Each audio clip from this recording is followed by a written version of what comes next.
Hey YouTube, it's Antoinette. I am now recording about bipolar disorder and my journey with bipolar disorder.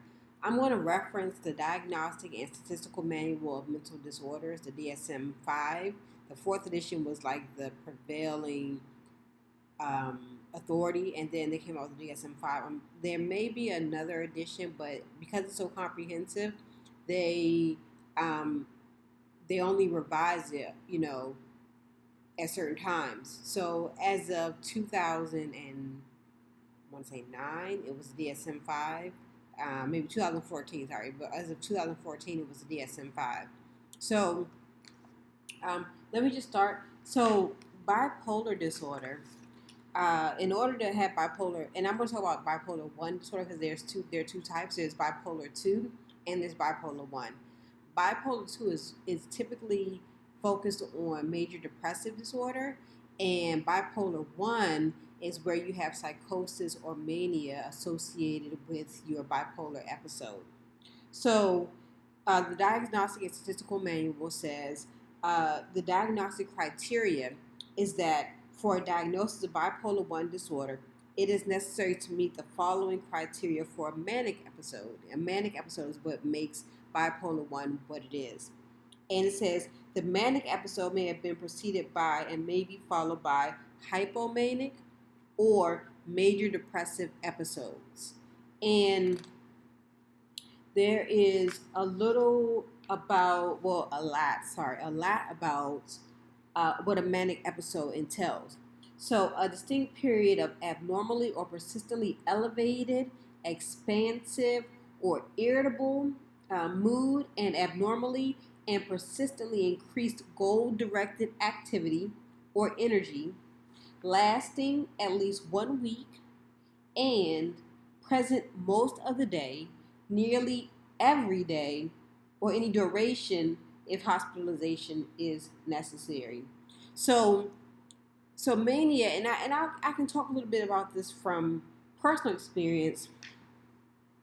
When people are in manic episodes, there are certain symptoms, and a person may have a flight of ideas, like the mind may be racing, having loose associations, meaning you may say one word and a person will associate all of these different ideas to that one word, and it'll just be a flight of ideas, and a person is gone from, you may be talking about a red apple, and then all of a sudden the person's talking about, a carnival in New Orleans, right? So, and I know it sounds strange, like, is that really what they mean by it? But it really is. You have random associations, loose associations.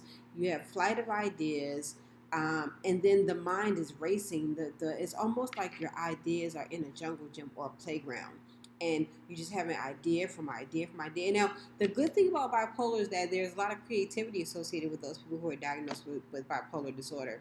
And a lot of people with bipolar disorder also are very highly productive and may have been very high achievers early in life.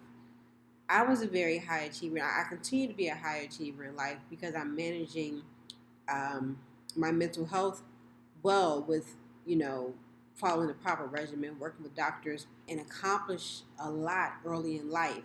I won essay contests, and I won writing contests and oratorical contests. I was on television. Early in life. I was on the radio early in life being interviewed. I was on the Lucille Banks Miller Robinson show, and I was being interviewed. I think it was it was an AM radio station. I was also on Channel 7, Spread a Little Sunshine, and I was giving a speech that I had won with the VSJ oratorical essay contest, and I actually placed in that contest, and I was invited to be on Channel 7 Spread a Little Sunshine giving that particular speech that I have written myself.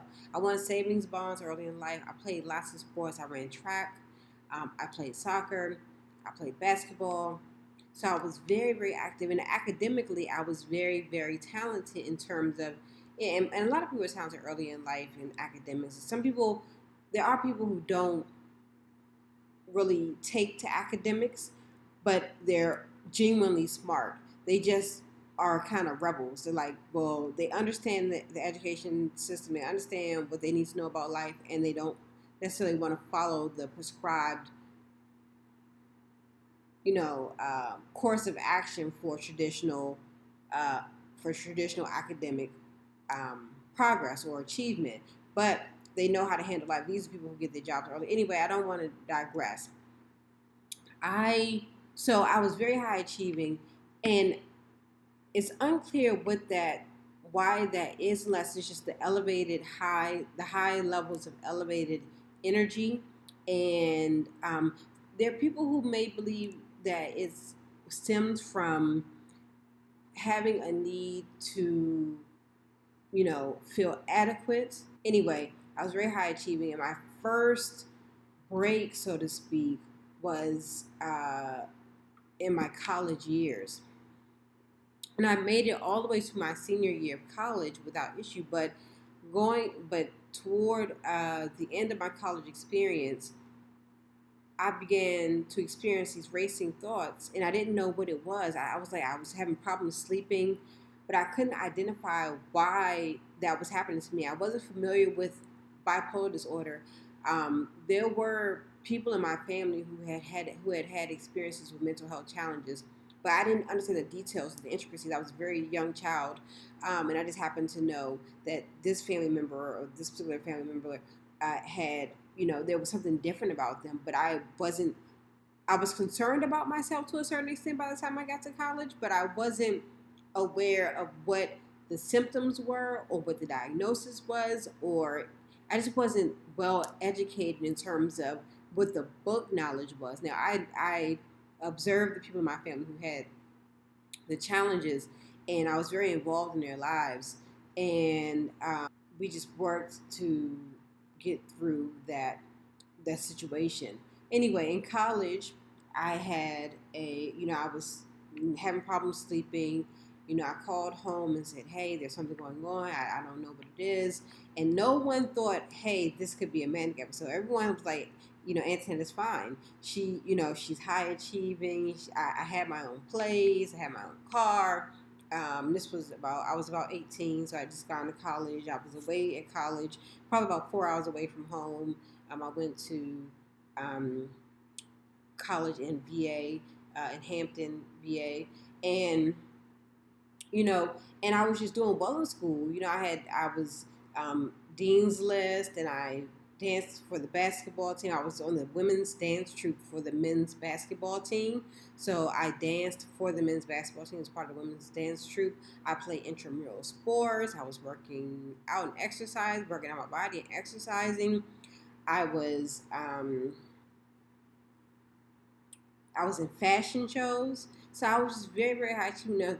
And now looking back on it, I had one of the things that was difficult was that I was in a relationship, and it was my first. I mean, I had relationships prior to that point, but it was a serious relationship in terms of my first really adult serious relationship. I had relationships when I was a little younger, but they weren't the same type of relationship, and so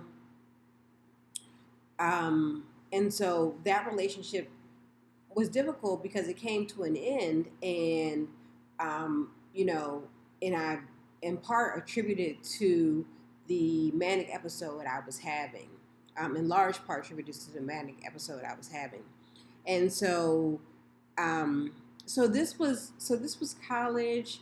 Had a manic episode. I ended up being hospitalized for about 3 months, and it was very, very difficult. If you've ever been to a hospital, a behavioral unit or a ward for people who have mental health diagnoses and challenges, it is a very scary, scary situation, because the doors are locked, and you can't go and come as you please, and it's a very scary situation because when you're there, all you really want to do is leave, and what the staff are telling you and the doctors are saying will get better, get better, get better, and you have to really draw insight and glean insight into getting better, and sometimes that is a challenge when you're in the middle of a manic episode and you just feel that your freedoms are restricted, your liberty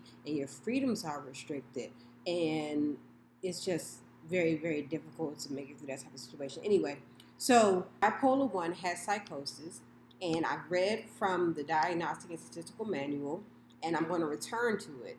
And I just took a brief break to discuss my personal experience with how I was prior to the manic episode and then after my first manic episode in college. So prior to the episode, when I was a young child, I accomplished a great deal. I was very productive, very high achieving, high performing.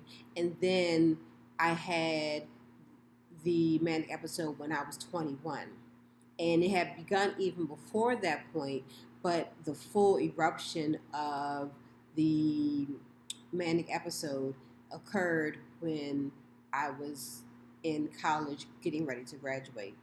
So as a result, I was in the hospital during about the last 3 months of school.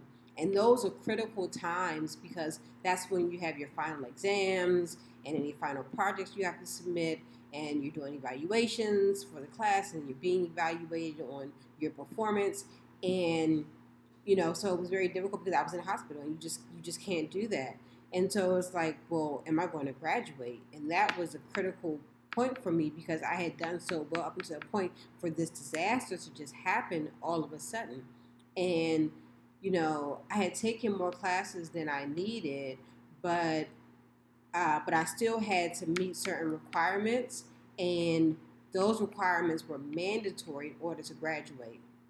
So even if I had 50,000 classes and I only needed 3, there may have been, the 3 that I needed had to be completed if they weren't included in that 50,000. I don't mean to say that many classes, but if I had to take 100 classes, if I didn't take those 3, even if I had taken 103 classes, if I didn't take those 3, which were mandatory and required, I would not be able to graduate. And so I was in hospital during the graduation, and as a result, I actually was shy a few credits for graduation. And so there was a delay, and so I was supposed to graduate in 2003, in spring, May of 2003. And what happened was I came back to Washington D.C. from Hampton, and I just got a job, and I started working as a legal secretary. And during the time I was working as a legal secretary, I worked toward finishing my degree. And within, I want to say 4 months, I had met the requirements. And so I participated in graduation, in the 2004 graduation. And I graduated with honors. I graduated magna cum laude. I graduated with departmental honors. I graduated with Sigma Tau Delta International honors. I graduated with Golden Key International honors. But it wasn't difficult. It wasn't easy. It was very difficult. And because at the time my confidence was being challenged, I didn't feel very good about myself. My self-esteem was not where it should be. And I was just really, really struggling because of all the things that happened during the manic episode. And it was my first real interactions with the criminal justice system, with the healthcare system in terms of hospitalizations, and it was just very, very, very, very difficult. And so that was my experience. And then, I went through a process of rehabilitation, and I was able to recover significantly. So after the first manic episode, and you can recover also, after the first manic episode, I graduated with my degree, my undergraduate degree.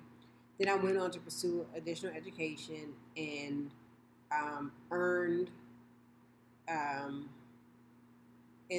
additional degrees from that point. And I went into physical exercise, and I worked with a cultural community, which was very, very good for me. I took dance classes with the cultural community. I changed my diet with this cultural community. And I've always been a Christian.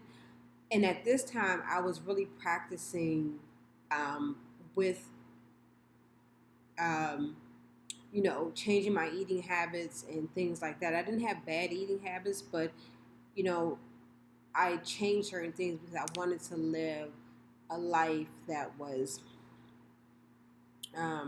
healthy in light of the diagnosis. So let me return to the Diagnostic Manual.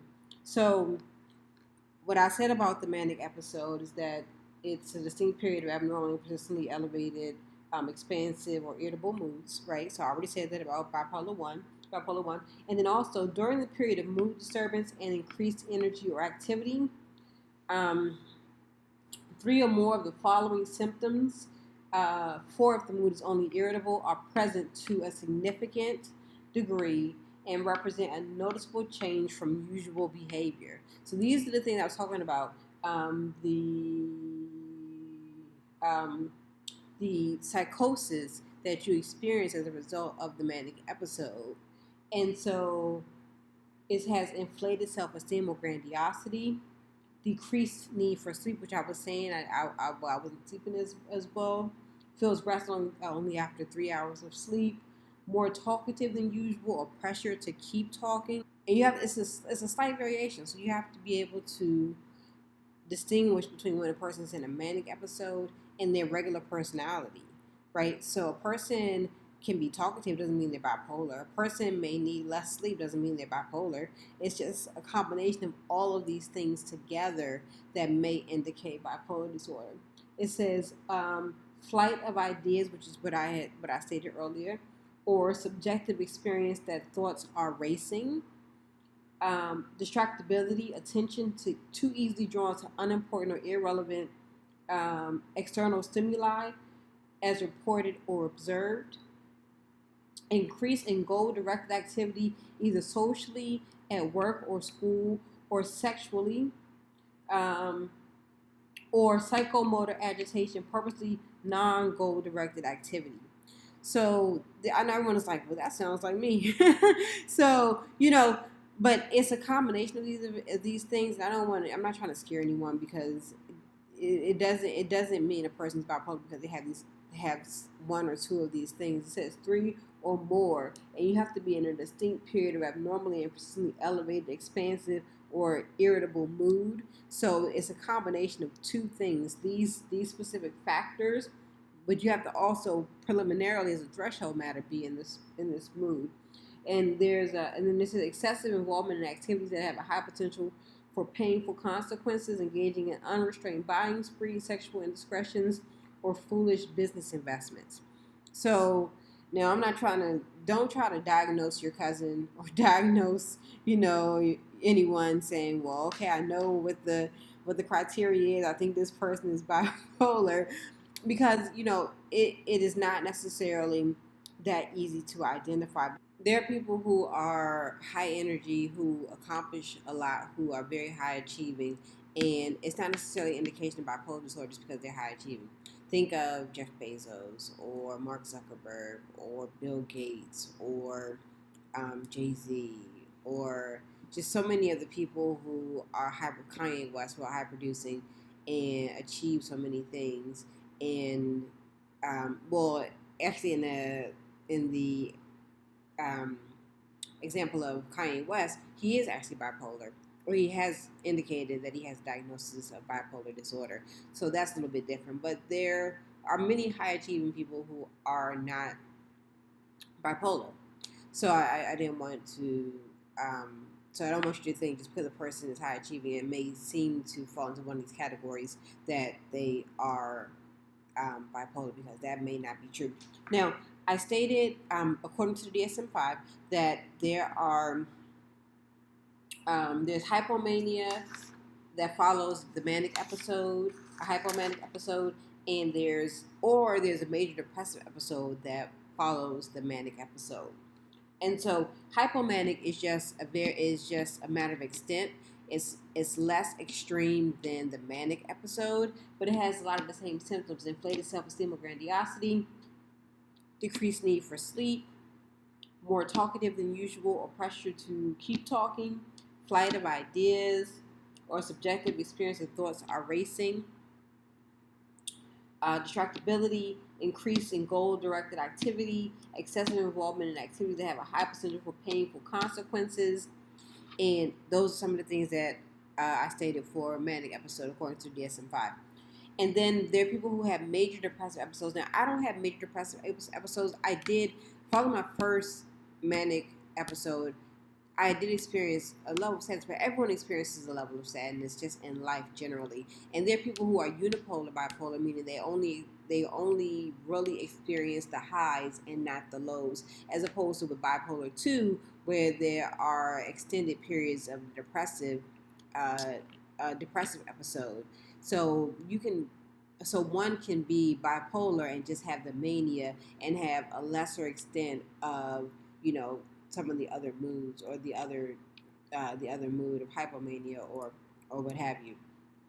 So, but if one does experience a major depressive episode, the characteristics or symptoms of a major depressive episode following a manic episode is depressed mood most of the day, nearly every day, is indicated by either a subjective report or observation made by others, or markedly diminished interest or pleasure in all or almost all activities most of the day, nearly every day. And again, they're saying most of the day, nearly every day, because again, everyone experiences sadness. It's a natural emotion, and so that doesn't necessarily mean the person's having a major depressive episode. Another symptom is significant weight loss when not dieting, or weight gain. For example, a change of more than 5% of body weight in a month, and or decrease or increase appetite nearly every day. So that's another example. And then insomnia or hypersomnia nearly every day. Again, nearly every day. Psychomotor agitation or retardation nearly every day. And then fatigue or loss of energy nearly every day. Feelings of worthlessness or excessive or inappropriate guilt, diminished ability to think or concentrate, and there are a few other things, indecisiveness, and nearly every day. And then recurrent thoughts of death, recurrent suicidal ideation without a specific plan, or a suicide attempt, or a specific plan for committing suicide. So these are the symptoms of a major depressive episode. And a lot of people who experience bipolar may have this major depressive episode following a manic episode, specifically because of the things that occurred in the manic episode, just depending on, where you fall in that spectrum.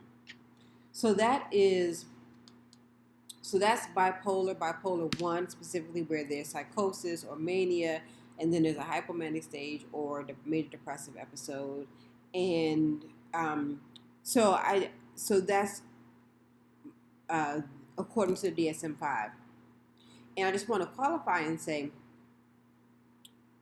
I did work as a social worker, but currently I am only giving this information from personal experience. I am not working as a social worker right now, and so I am only giving this information as just based on research, not diagnosing anyone, not stating it from the perspective of a medical professional in any way. Just giving the information that I have based on my personal experience, having been diagnosed with bipolar disorder. And I did obtain an MSW, Master of Social Work, and at one point I was licensed for about 7 years. But right now I'm just giving information about my personal experience, and I would, please seek a medical professional if you think you need to seek a medical professional. This is not intended to be medical advice. So, so I think that's really it. And I've been able to accomplish a lot of amazing things even with the diagnosis. So I graduated from law school and passed the bar exam, and now I'm in the character and fitness. And what they do in the character and fitness, they scrutinize you because they look at your character and your fitness to protect the public, and they say, well, does this person have the character and the fitness to practice law? And so that's the process I'm in now. And because of the mental health diagnosis, then there's an additional investigation that goes into, whether a person is fit to practice law. So that's where I am now, having graduated from law school and having also passed the academic part of the bar exam. And I also married. I'm an aunt. Married my husband, and I'm an aunt. I have written and published 10 books. I worked as an adjunct professor in sociology, social work, and criminology department of the University of the District of Columbia, UDC.